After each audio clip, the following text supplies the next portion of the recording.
Hello, Hockey World. Today is Tuesday, June 7th, 2016. I'm Dan Petru. I'm Russ Cohen from Sportsology. And I'm Michael Agello, and this is the HockeyBuzzcast here on HockeyBuzz.com. We are pleased to be joined today by a former Hockey Buzzer and currently the intermission host for the Penguins Radio Network, Mr. Brian Metzer. Hey, Brian. Hey guys, thanks for having me. Great to talk some puck here during the Stanley Cup Final. Well, before we talk puck, we have to talk rock. The anthem last night was performed by Kirk Hammett and James Hetfield of Metallica. I actually thought it was not too shabby. I was when I heard about it, I was cringing a little bit. I'm thinking, Hetfield was gonna start screaming and going, yeah, but thankfully it was a instrumental version, and it didn't go. It went off pretty well. What did you think of that? Yeah, I agree. I mean, I thought they did a nice job. They're no strangers to doing that. They do it for the San Francisco Giants pretty often. They had their Metallica night the past few years, and they go out and play the anthem and get involved in the community there doing that kind of thing. So I thought it was kind of a neat thing. And for somebody that, has been a Metallica fan for most of their career, I don't think I ever would have seen the day that Metallica's out on the ice during the Stanley Cup Final playing a national anthem. So it was sort of a neat moment as a metalhead, and I don't know if you felt that way, Russ, but for me, I was kind of fired up about it, even though, they're all decked out in their teal, and there's no shock who they're supporting, Bay Area guys that they are. But I thought it was sort of a neat little thing and a nod to the metal community, just having those guys out there and ripping through the national anthem. I thought it was pretty cool. It was great. I enjoyed it. I watched it a few times because I was looking for little nuances. They were great. I thought Lars would be there with at least one drum, but I guess they didn't do it. I only saw Metallica once in concert, and I actually liked them. I didn't really know them all that well, so I was surprised. Obviously I knew a few songs, but the interesting thing was I was expecting Dave Mustaine to come in and sort of give a body check to one of the guitarists and then take over. Either that, or I actually wanted them to do an encore after the loss. Just do Nothing Else Matters. That would have made things better. But Dan, what did you think? Oh, I thought the anthem was great. It was different. It's not something you see every day. Now, I'm not the biggest Metallica fan. I'm not a huge metalhead. But I don't dislike their music. It's just not something that gravitates towards me. But I hate Metallica for whole other reasons than that. Okay. Well, let's not go into that because No. Actually, we will. It's real quick. All right, let's go back to 1999. Let's picture me in my early 20s in college, Quinnipiac University. Go Bobcats. So you have me working at the college radio station, me providing music for our entertainment on the weekends, okay? And back then there was this little thing called Napster, and I could go in, I can make my party list, I can make my playlist, and boom, spit it out into a CD real quick, and here we go. We got music for the night, or I can have my laptop up live and just sharing music, and somebody put an end to it. It was called Metallica, so screw them. Okay. Angry. Yeah, let's get off this before. Well, yeah, because I couldn't afford to pay for music. I was in college. Okay, well. Really, you had no music saved up for all those years? I had CDs and albums. You had nothing. I did, but it's very easy just to take a laptop to a party as opposed to 6,000 CDs. Dan, there was something called Winamax after Napster, so you could have still downloaded for free. Yeah, that didn't work as well. You just didn't know what to do. Anyway, Napster was perfect. Let's get back to the game. Brian, Game 4, Penguins win 3-1, take a 3-1 lead in the series. I drew a little bit of ire and controversy in our group text last night by saying maybe this is overstating a bit, but I think the Penguins have dominated this series. I mean, the Sharks last night did the same thing that they did in Game 2. They were asleep the first two periods, and then they woke up in the third period and came back in Game 2. They tied it up to go to overtime. Last night they narrowed the lead to 2-1. To me, this has been a dominant performance by the Penguins. What do you think?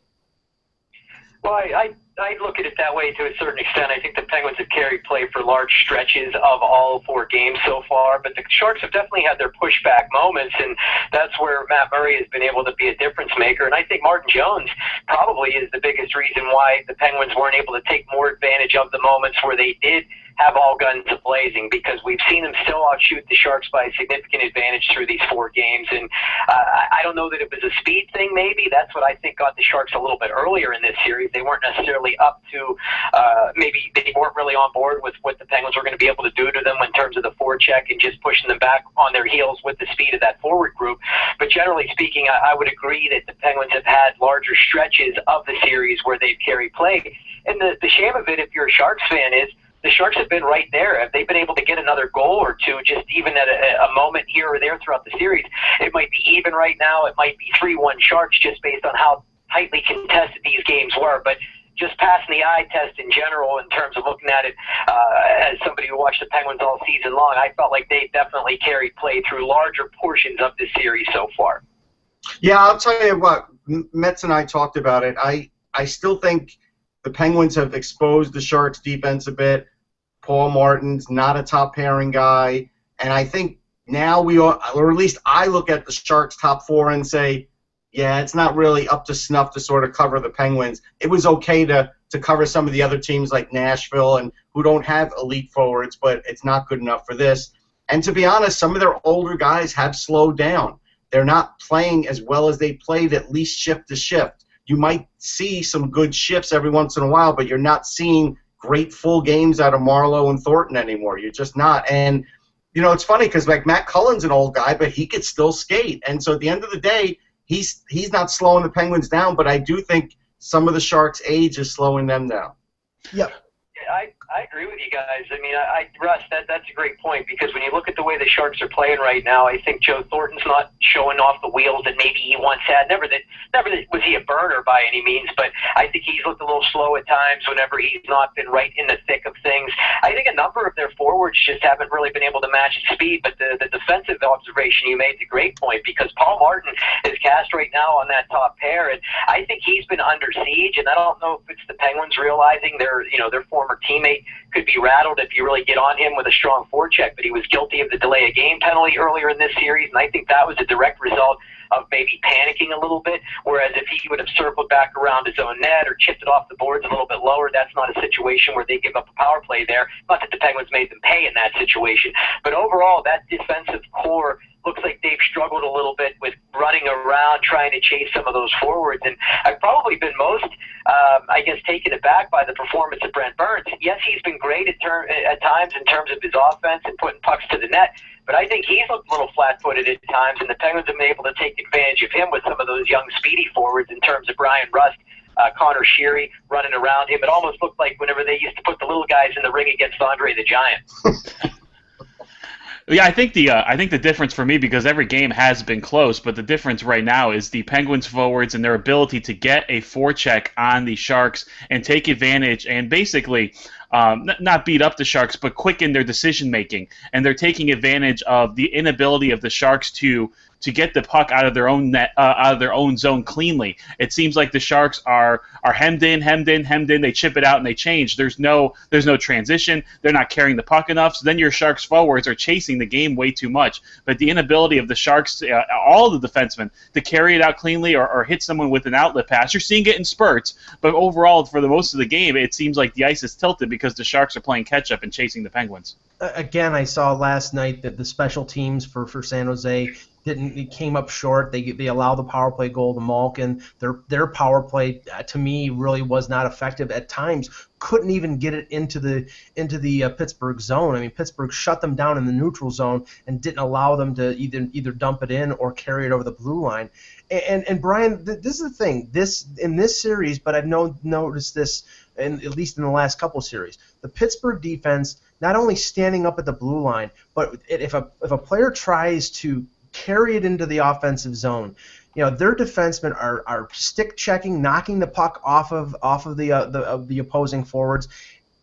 Every single time there's no way that they can get in there carrying the puck, and they're too quick for them to dump it in. It's impressive, even though I don't think Pittsburgh's defense is that great. They're just playing really well.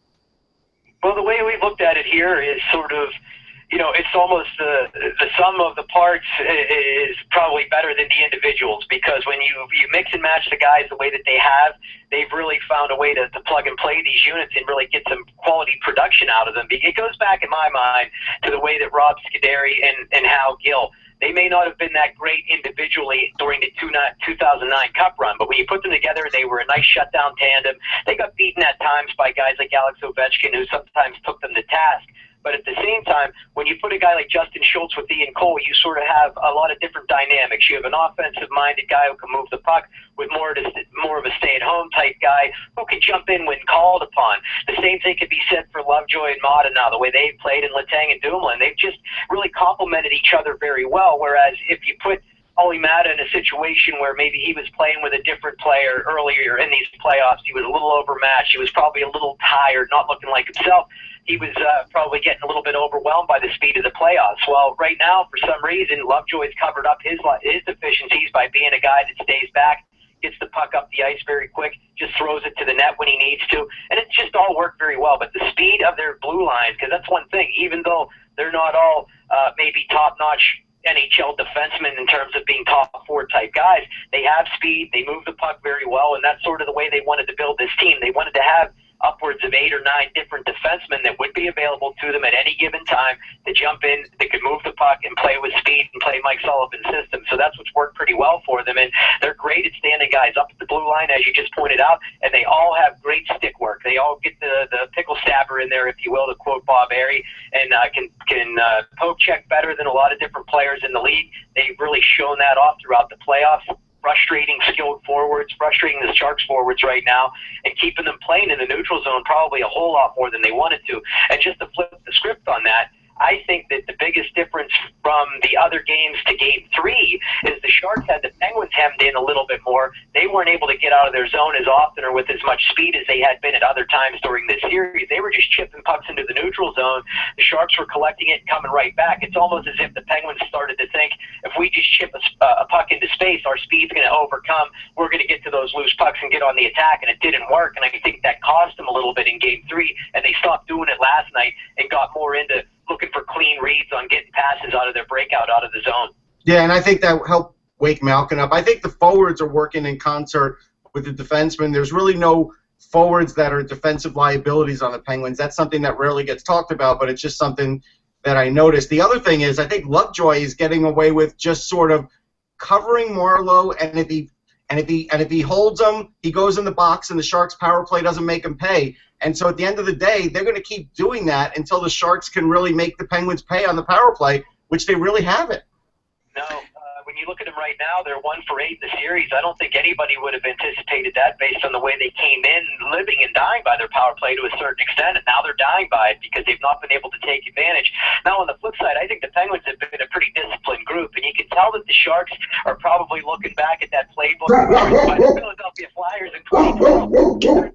They're taking some shots, trying to draw the Penguins out of their discipline and trying to get them to take down penalties, and they've done a really nice job of staying calm, cool, and collected here and not giving extraneous power plays. The Sharks are getting some chances, but they're not getting those games where you see 5 and 6 trips to the penalty box for the Penguins. And I think a number of teams during these playoffs started to think they were dealing with a group that maybe was in existence back in 12, 13, etc., where they started to get a little unraveled. This group stays so even-keeled, right, in the same demeanor as their head coach right now, Mike Sullivan. They don't lose it too often, and the Sharks have not been able to take advantage of the few power plays that they've had, that's for sure. As you could hear, Russ's dog agrees with your sentiments, Brian. Go ahead, Dan.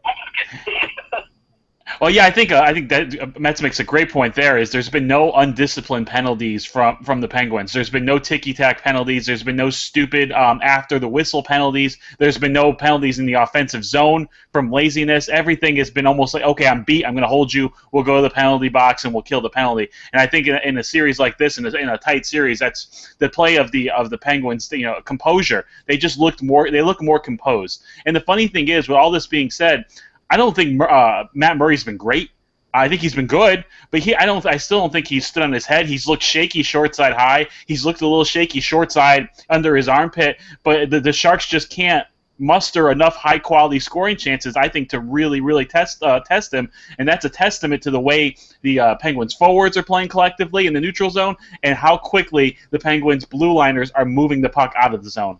Well, if there wasn't enough bad news for San Jose, Thomas Hertl is out for the series. It was pretty much, I mean, after missing 2 games with was suspected to be a knee injury, he's being shut down. Russ, to your point, Thornton and Marleau are starting to look a little bit haggard. But last night I paid particular attention to Pavelski.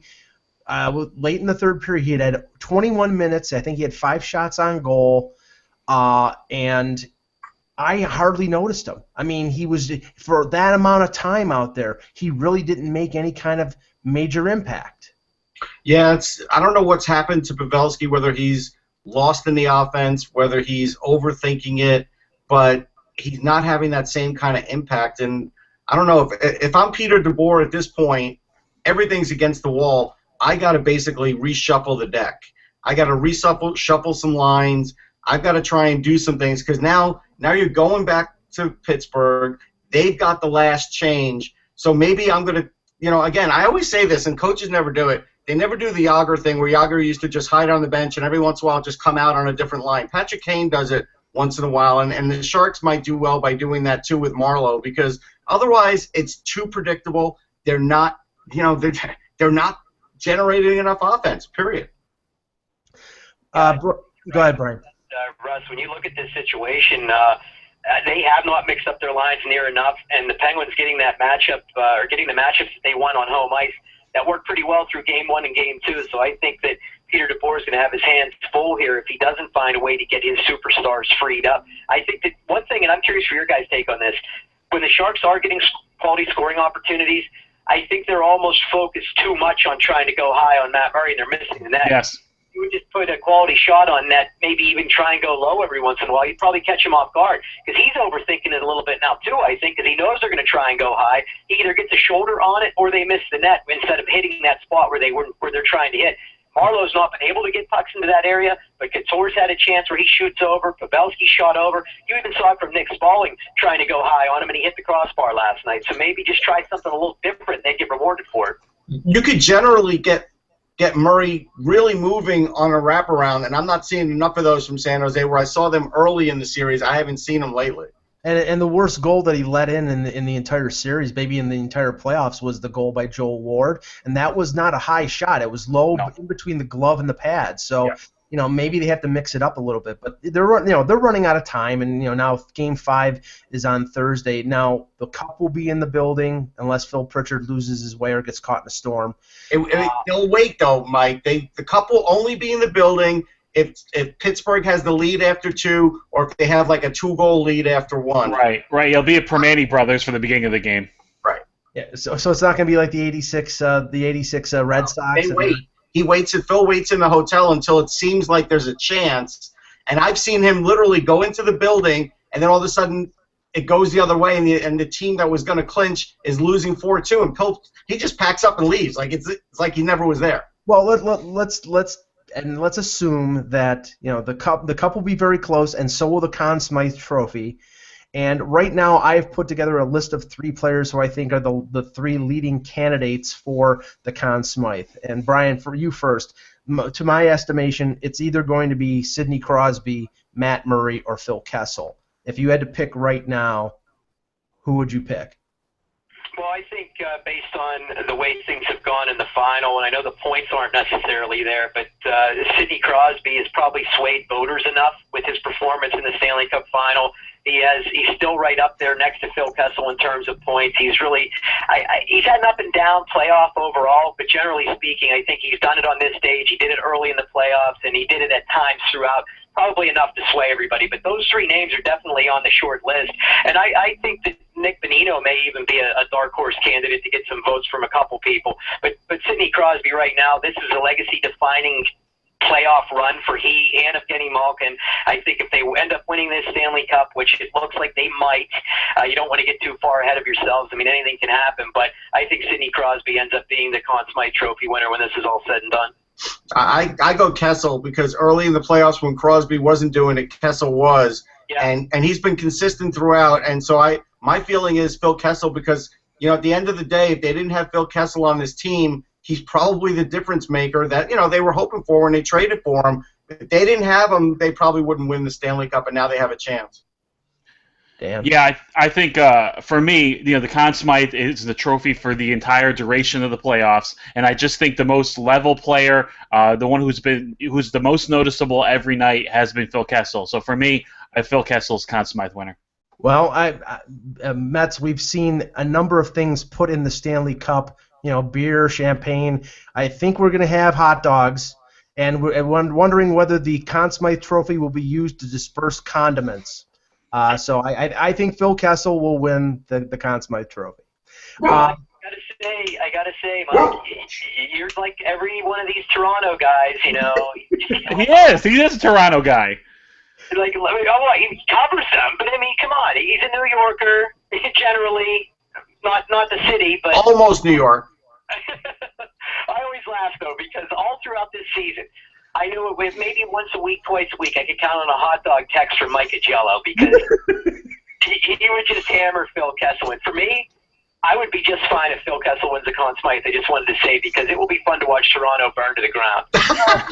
Yeah, but the funny thing, and I'm writing about this today. The funny thing is, even if he wins the Conn Smythe Trophy, and Kaya agrees. Even if he wins the Conn Smythe Trophy, this was a deal that was a must for Toronto.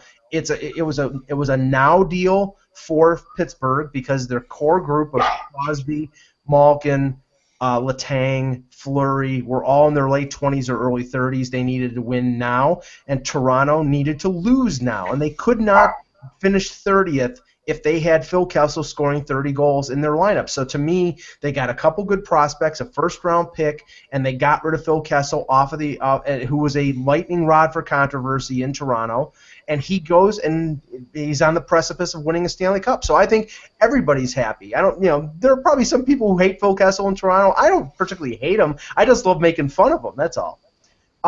Okay. Folks are going to be upset that they're going to get a 29 or a 30 pick for Phil Kessel when it's all said and done. That'll be the thing they will cry about still. Well, I have to say I was hoping that the Penguins would lose in the first round to the Rangers, but alas, that did not happen. Go ahead, Dan.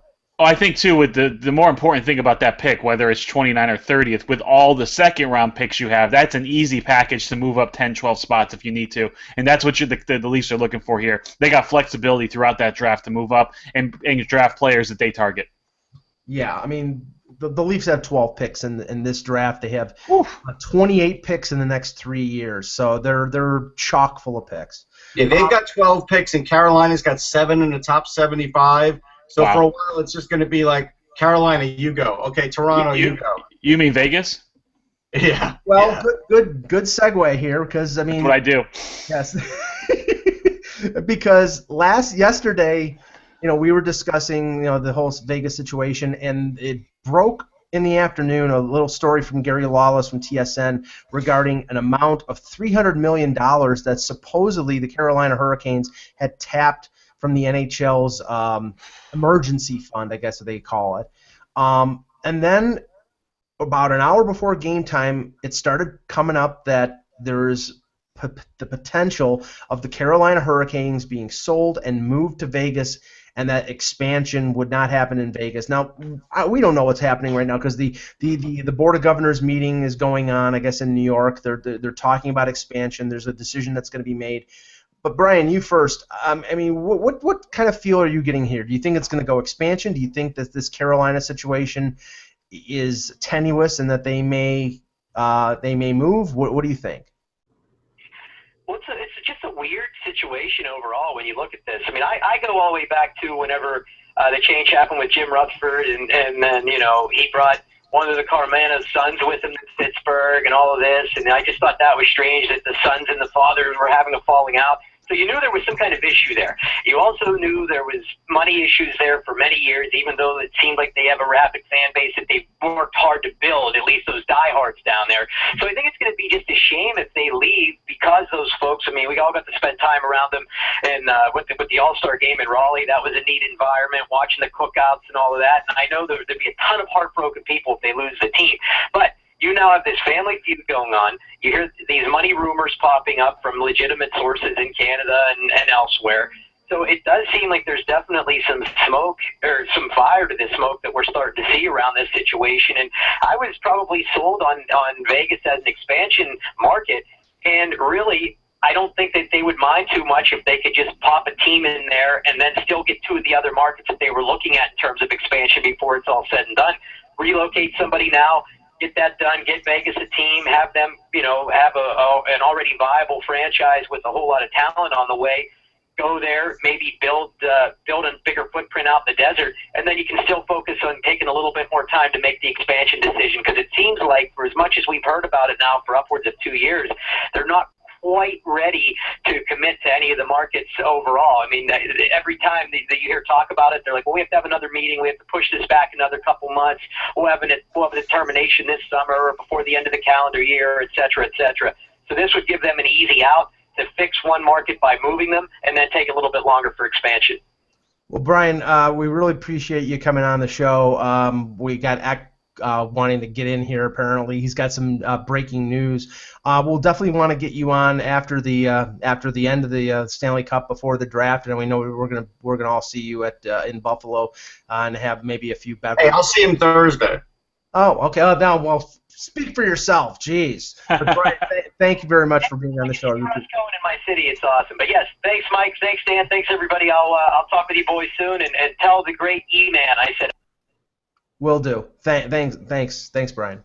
That's Brian Metzer of the Penguins Radio Network.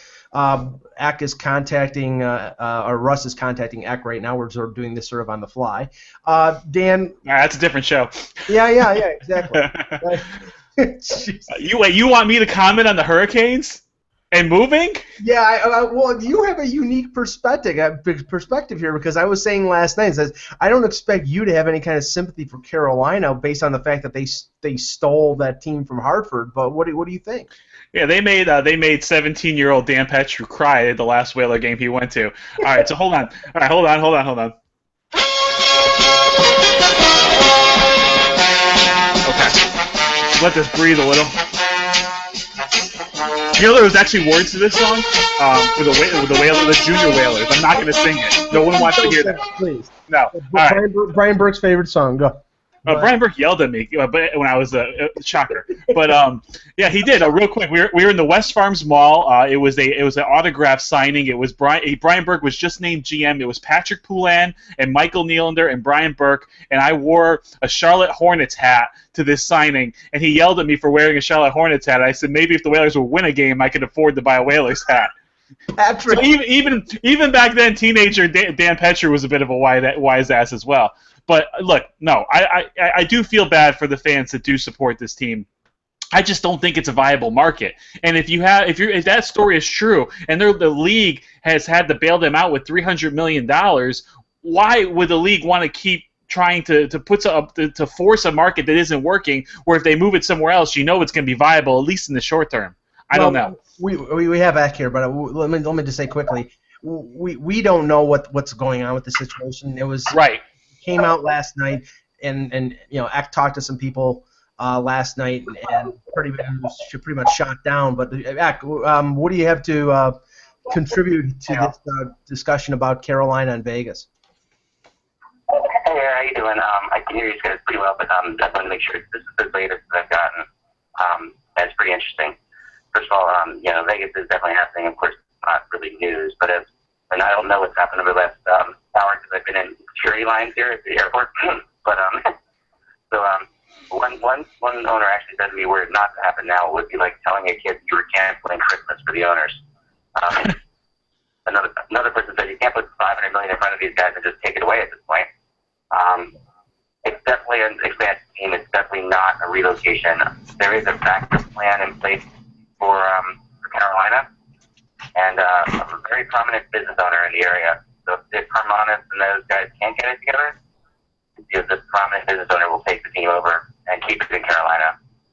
And if I said who it was, everybody would be like, oh, in the Carolina area, at least we probably wouldn't know, but everybody in the Carolina area would be like, oh, of course, that guy's he's like a freaking celebrity around here, So it's somebody very prominent. That's never been discussed ever, the idea of moving Carolina to Vegas. even when it was rumored like 6 months ago by, I think, Dan Patrick, I think it was, on ESPN. So that's not definitely happening. The other reason that Carolina can't move, though, is because of this lease has that been reported today a lot? How long's the lease?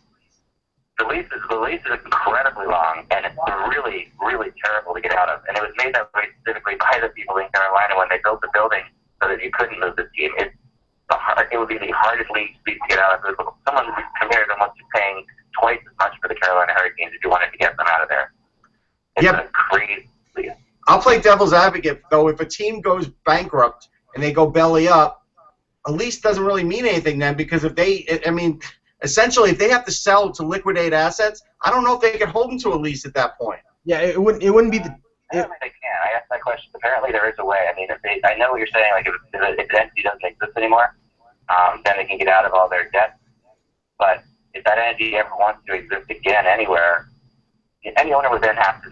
Then would have to just complete. They would have to pull the Hurricanes out completely and offer team someplace else. That's the only way they could get out of it. This would be the situation. You can't move the franchise. The franchise itself, the actual, what it is with NHL, it is tied to that. You can't, you'd have to just fool the Carolina Hurricanes at that point, and then you're just offering expansion teams to anybody anywhere, So then we're right back to where we are now. Quebec is an interesting one because I'll just get all this stuff out so you guys can discuss because I'm going to jump on the plane. But Quebec is not happening yet. Could happen soon, but also there is an issue that I'm just trying to get to the bottom of still that has to do with the Montreal Canadiens. There's a problem there. There's something with the Canadiens. Canadiens aren't thrilled about the Quebec thing, and there's something there that is holding it up. I was told, I have to really dig deep to find it, but they told by two people to look into the Montreal Canadiens angle on this. Well, it could be the old territorial crap. I mean, it could be that because that was always floated when it came to the Hamilton situation between Buffalo and Toronto. That Hamilton was only 90 miles, but in between was like 50 miles away from Buffalo and 60 miles away from Toronto. So that aspect and having a team come into their they've had the province of Quebec all to themselves for over 20 years, and I don't think they want to give it back, especially to a team that's going to be in their own division and owned by a big corporate entity like Quebec Corps. So they're probably looking for some sort of under the table or little recompense to allow that team. They want some kind of payoff. Sort of something. They're looking for something out of this. Montreal's not just happen without getting something out of it. Because then I don't know what they gave them last time when they brought Quebec to the league. But just because they brought them to the league last time doesn't mean that's done forever. That you can always have a game of Quebec. You have to bring them. You have to give them something else again. So that's what I was told. That makes a lot of sense based on what I've heard. And the different things. Now here's another thing that's really interesting about the Vegas situation, real quick. Is there have been rumors flying around here that Dale Talon could possibly be heading to Vegas to be the new general manager. That was very much off the record thing that was going on here. You'll remember it? Yep. But you'll probably bring it on the record if you talk to some people today, and that's just not happening. The Panthers wouldn't let Dale Allen do that. He's under contract for quite a while still, and the Panthers are not going to accept. They want him. They still want him to be part of their team. So that's not happening. But the interesting person who is a big part of this Vegas thing, which I hadn't heard before, maybe you guys had, but this is interesting to me, was Murray Craven, the former Flyer. He's a huge part of this Vegas group. Okay, I never heard that. Who did he say? Murray Craven, the former Whaler. Oh, former Whaler Murray Craven. Hurricanes all coming together. But he's been apparently whenever Vegas has been talking to the NHL, Murray Craven's been in those meetings. To the point where some people are speculating that maybe he's going to be either president of the team or general manager of the team or something like that. He's never been a general manager before that I know of, right? No, I never thought. I don't think he was. Well, I know that after he was let go. He looks the part of a GM for sure. He's got that very commanding type of character. Yeah, I know that. Go ahead. I know that after he was let go in Arizona, that there was some talk about Don Maloney being a candidate for the Las Vegas GM job if if it did come to fruition that they were an expansion team. Right. So, yeah, I've heard that too. But it's not Dale Talon, at least not as of now. I mean, things can always change, I guess, but as of now, not the done deal. As a lot of people around here were saying it was, but Dale Talon was take any position because he wants to be the GM in the Vegas team. That does not appear to be true. Okay. Good. No, that's fine. I mean, do you have anything else, or should we let you go? Last thing, I'll let you guys obviously have heard about the Wild hiring Scott Stevens as their new assistant coach. Yeah, we were going to mention that. That's about it. But there's the owners, the Vegas big news. Vegas is happening. Eric Graven's involved. Carolina's not moving. Carolina lease is impossible. There's a really good backup plan for Carolina that they can use if they have to, but their goal is still that Carolina is going to be able to figure this all out. Quebec is not happening as of now, and there actually are issues still involving the Montreal Canadiens that haven't been worked out. But I do think Quebec will get the team eventually. It's just a matter of when. But it might be a year or two or even 3 away. So there you have it. Okay. Thanks, Zach. Appreciate it. Have a safe flight. Thanks, guys. I'll talk to you later. Thanks. Go ahead, Dan. Well, yeah, just to comment on a couple of things that he said. First of all, the whole Quebec City and Canadians, and market close and market distribution, that happens all the time in sports. I know when the Islanders moved to the Rangers, they had to pay the Rangers a lump sum, but this happens all the time. Most recently, when the Nationals relocated from Montreal to D.C., they worked out a deal with the Orioles. It was not a good deal, but they worked out a deal with the Orioles. This happens all the time. If that's something that should not stop a venue. That's something that will get worked out with negotiators and negotiating rights. Happens all the time. I don't see that just from a television perspective. That's something that can get worked out within a week. I don't see that as a roadblock from stopping a team to go there. With Baltimore and Washington, didn't it have to do with television money? Didn't it have to do with... It had to do with television money and market distribution, how the regions get broken up, if they're on national games, blackout distribution. Blackout is actually something that's very important, and unfortunately something you still have to talk about, which is ridiculous that in was this the day and whole age. thing over Masson, right? The MASN. Yeah, it was over Masson, that's correct. And just to point out, too, is the Whalers were under lease when they moved they were under lease with the Civic Center when they moved to the Hurricanes. Look, every time someone was threatened to move, they always say, leases are ironclad. If something has to get done, you can find a way to get out of a lease. Here's the way I think to get out of it. Easy way. Ready? Yep. Armano says, I'm liquidating everything. I have to sell the team, and they change the name of the team. They won't be able to do anything about the lease. I just think that's their way out of it if they have to have a way out of it. Yeah, it won't be the Carolina Hurricanes that'll go bankrupt. It'll be Karmanos that goes bankrupt, so he can liquidate everything, and that would enable. And that'll be one of his assets that falls under the liquidation. Right, and normally when you go through a bankruptcy, the contract is essentially null and void. So I know the NHL wanted to avoid that in the Arizona situation, but it was very possible. There were so many times that you would hear if they go bankrupt, they can, or if they do this and they do that, they can just go. But it was the NHL who didn't want them to go. So I mean, if there is something with the league wanting this to happen, I think it'll happen. But right now they're putting up the brave face. If you heard Bill Daly on the radio last week, he tiptoed around this subject very deftly. And I don't think that they really want to go this way, but I think if things keep going badly there, they're in terms of drawing power, they're the worst team in the league last year. I think they averaged around 12,000. If they see an opportunity to make money and go to Quebec and have 20,000 people and make money go hand over fist, they're going to do it. Right. I think the thing, too, that Daly said was, someone has to be last in attendance. Well, that's true, but it can't be at 75 capacity. Like, look, if the Hurricanes are at 96% capacity and last in the league, that's fine. Yeah. But not when they're at 70-something or 80-something% capacity. And this, just like I said, the way the league is reacting to all this just reminds me of Atlanta. You never want a franchise to move. I'm not taking any joy in that. I'm not. It's humorous for me because I've been through it.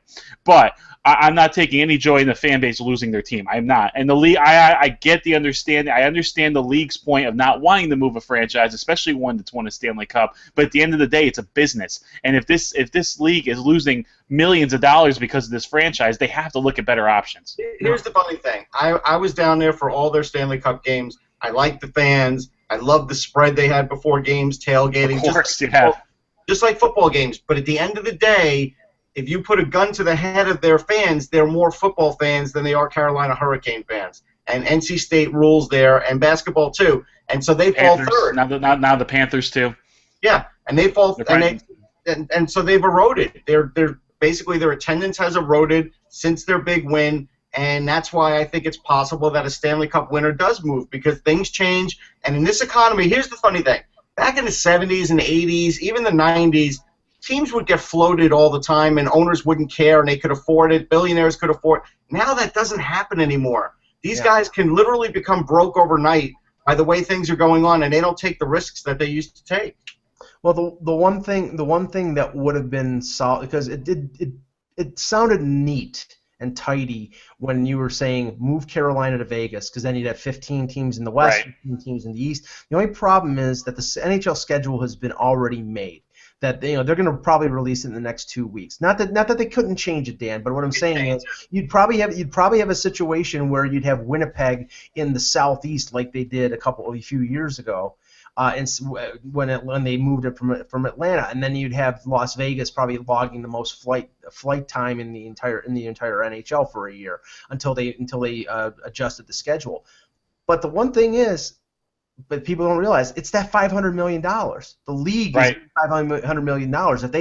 If they move that team from Carolina to Vegas, the league isn't getting $500 million. It's Carmanos that's getting $500 million, and the 300 of it would be going back to the league if that report is true, and then 100 goes back to the family trust. I mean, it gets dispersed all over the place. We don't know what's going to happen within the next 2 weeks, just in the court case.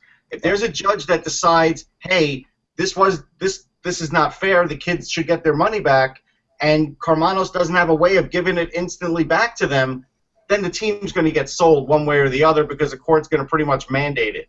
So that's why, if you tell me schedules, if you tell me leases, I'm not doubting even what the NHL says, but when these things happen, we've seen it, we've lived through it, and things can change very quickly in a franchise. Yep, follow the money. It's not the same judge as the Trump University case, is it?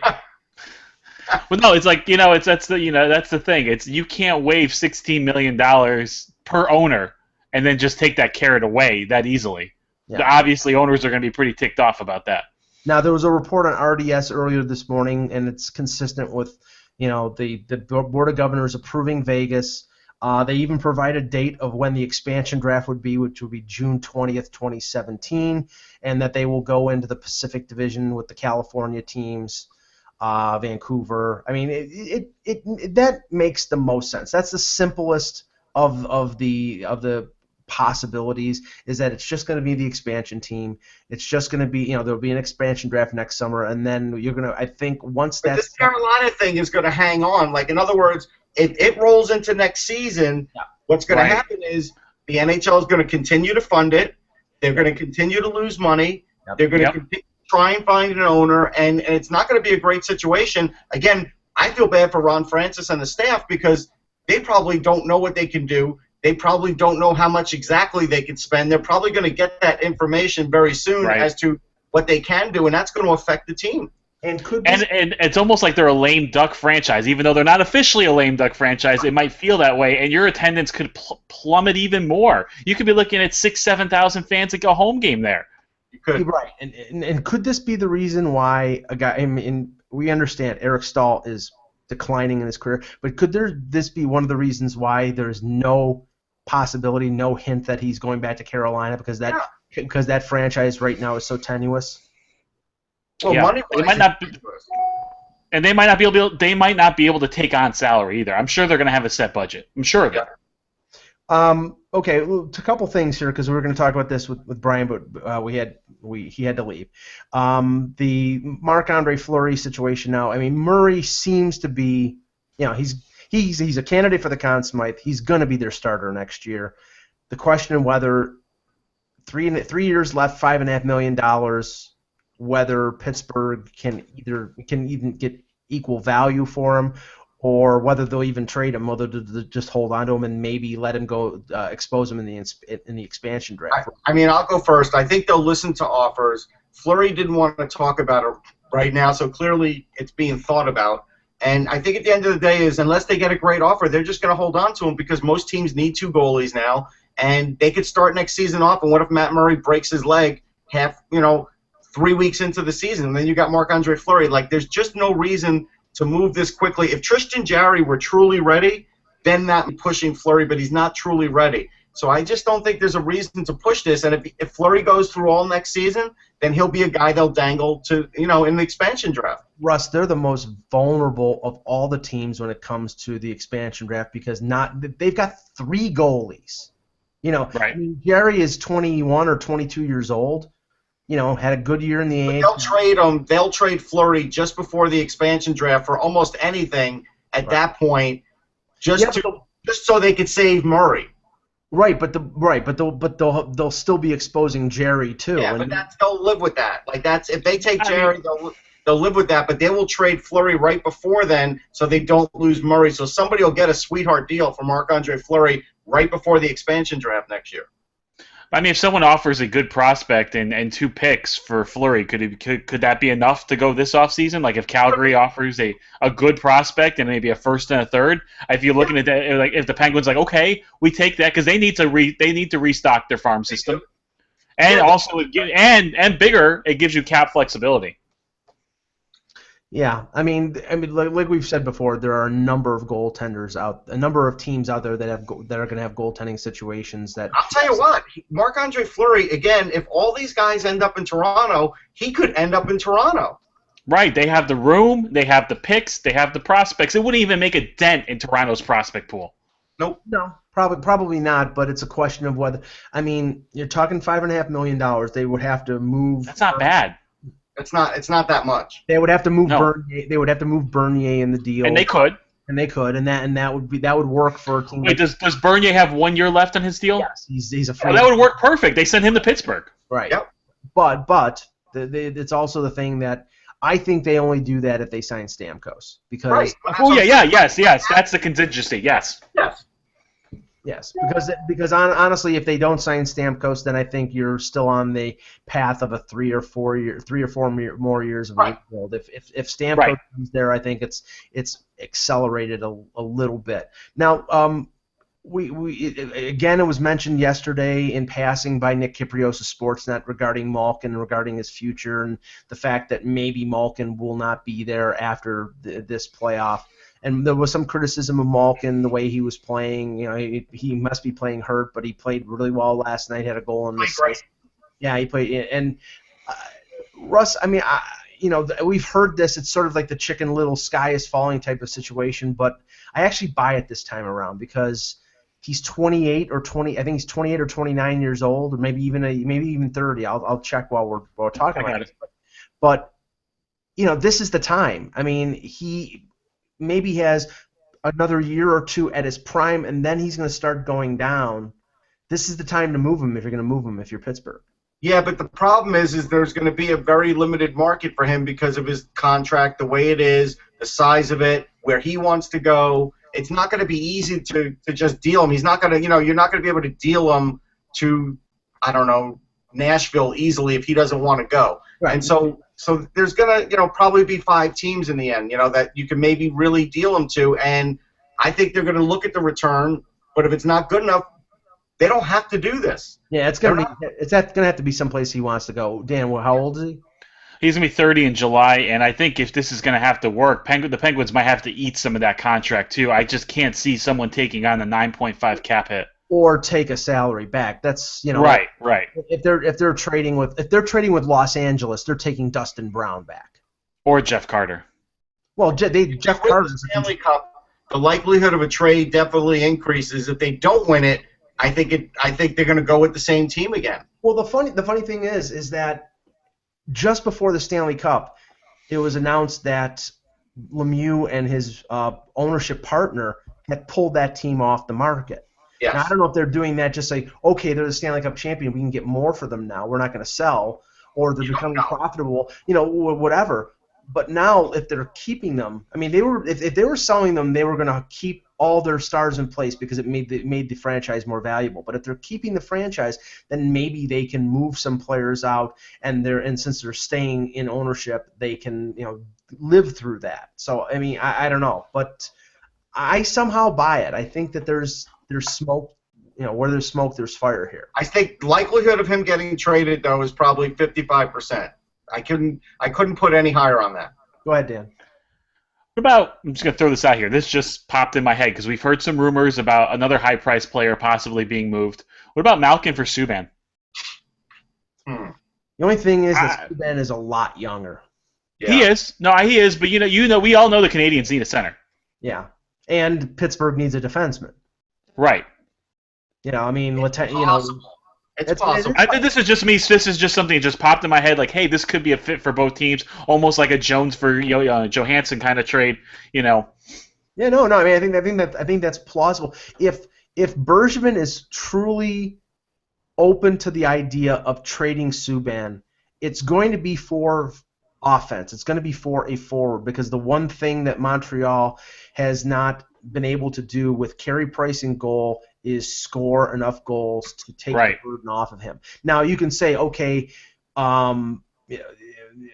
Subban helps generate offense a lot, and he does, but I think that it was proven last year without Price and with Subban that team still failed. I think they realized Subban is valuable, but he doesn't make them good enough without Price in the mix. So he's not, in their mind now, he's not a $9 million player. He's not as valuable as they want. The only problem with this deal, though, even if they make the money match or get very close, Montreal then doesn't have a whole lot of money to spend to try and replace Subban, and that's the biggest problem with this deal. That's fair. No, that's fair. It's just something that popped in my head. Yeah, even Pittsburgh doesn't have a lot of defensive prospects. They could maybe send him Pouliot, and maybe that would do it, but other than that, it's going to be a problem. Unless hand in hand with this, Russ, they go ahead and trade some of the Plekanec, because now you have to create that space to get a defense. I mean, maybe they go after Shattenkirk. I mean, I include that in the rumor chart that a team like St. Louis. I mean, St. Louis is in a bit of a quandary with Shattenkirk as we talked about, because he's making $4 million, but after that he's a UFA, and there's no way that St. Louis is going to sign him for anything close to what. Right, he's a $7 million defenseman. Yeah, I know, but here's the thing, though.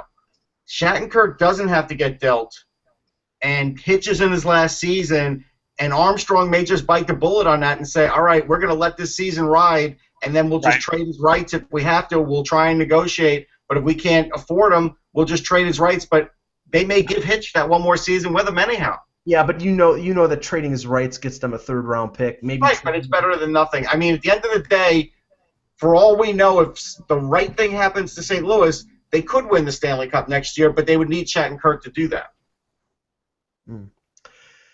Well, guys, one last thing Ack mentioned, and I thought it was a little bit curious. Scott Stevens, who has basically the last couple of years been doing color work on the NHL Network, will be part of Bruce Boudreau's staff with the Minnesota Wild.